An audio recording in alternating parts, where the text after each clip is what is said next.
In this first of three videos, we're going to have a look at what techniques are most effective at helping you to revise. After that, we'll be having a look at your long-term plan and how you can be using past paper questions to help you. And then finally, we'll look at the different techniques to ensure that the revision that you do is as effective as possible. When we ask Year 11 students, many of them will often say to us they're not sure how to revise. And that often surprises me because all students at some point over the last 5 years will have done revision of some sort. But with the different types available to you, whether that be revision posters, mind maps, websites, revision guides, flashcards, revision notes and keyword lists, YouTube videos, past questions, the choices that you have now are far more varied than ever before. And I think that's what causes the confusion with many students. The good news is, though, is that actually revision is quite simple and straightforward. Revision is rereading or going over work that you've done previously to improve your knowledge. Therefore, a lot of the things that you have been doing is revision. But there are more and less effective ways of doing revision. Luckily, there have been many studies that have been done to assess which techniques are effective and which ones are not. And that's what we're going to be looking at in this video. In these studies, these following ways have been shown not to be particularly effective. We would certainly not recommend copying notes word for word from your exercise books or from revision guides. That doesn't help improve grades. Whilst reading and highlighting is important, if all you did was read lots of work and use lots of different colored highlighters to highlight lots and lots of information, that doesn't effectively improve your long-term memory. And whilst revision posters and mind maps can be useful, particularly for subjects where you need to make links between one topic and another, having big posters with lots of information that you spent a long time colouring and making look pretty is not the most effective use of your time. All of the studies show that the most effective type of revision is called active recall. Now, active recall has three basic components. The first one is that you need to get some brief notes. You need to condense down all of the work that you will have done over the course of the GCSE. You could use revision guides for that. You could use keyword lists or revision notes that your teachers have given to you. You could use YouTube videos where the information has been condensed down into 2 or 3 minutes. But the most effective way that most subjects find is to use flashcards. The second thing you need to do, once you've read over those brief notes, is to test yourself on them. If they're flashcards, the best way is to have perhaps answers on one side and questions on the other. Or you could cover up your revision guide and test yourself on the things that you've just read. The questions often are short to start with, but then as we'll look at our second video, using longer, more exam-style questions are things that you then develop and move on to. Once you've revised your notes and tested yourself on them, the key thing is to keep going back over the ones that you got wrong. Particularly with flashcards, what we would recommend is that you do the following. On one pile are the ones that you get right all the time. You don't really need to go back to those too often.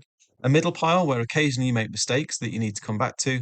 And then a pile of ones that you keep getting wrong that you know you need to spend more time on than anything else. With regards to flashcards, as I said, which are the most effective way of condensing the information and testing yourself, these cards certainly look pretty, but one area where they fall down on is that they've got too much information on them. What you really need to do with flashcards is condense down to the key points.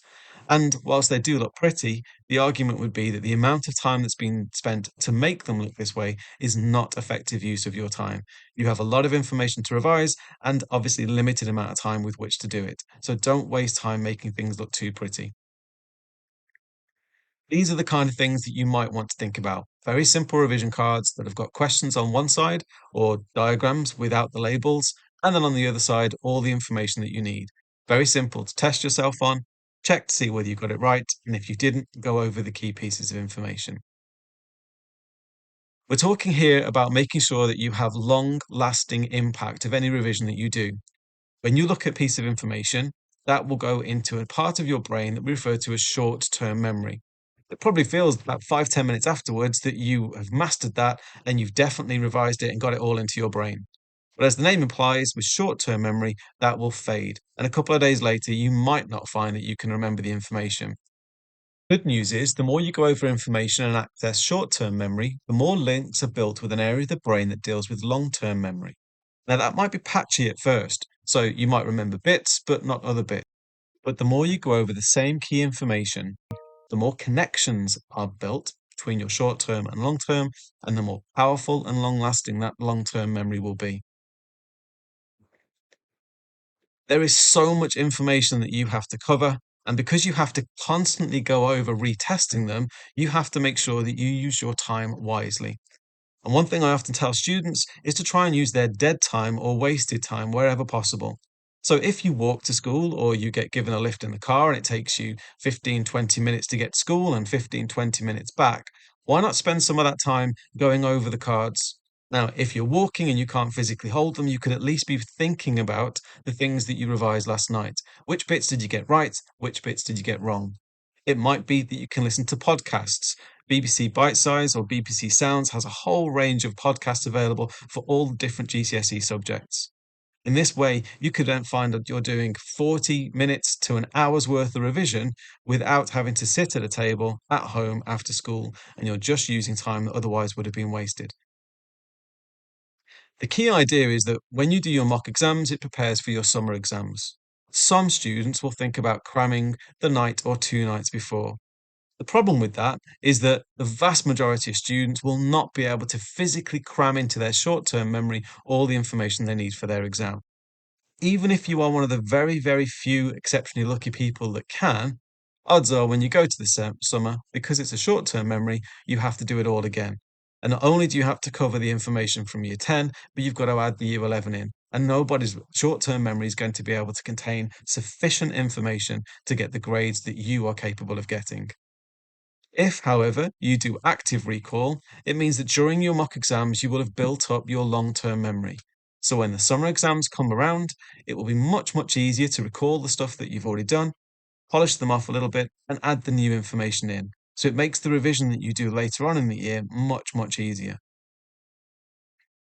So to recap, active recall is about getting brief notes. That doesn't matter if it's revision guides or flashcards or YouTube videos, but find a source to make sure you've got the information that you need without having lots and lots and lots of notes. Test yourself on them as often as you can.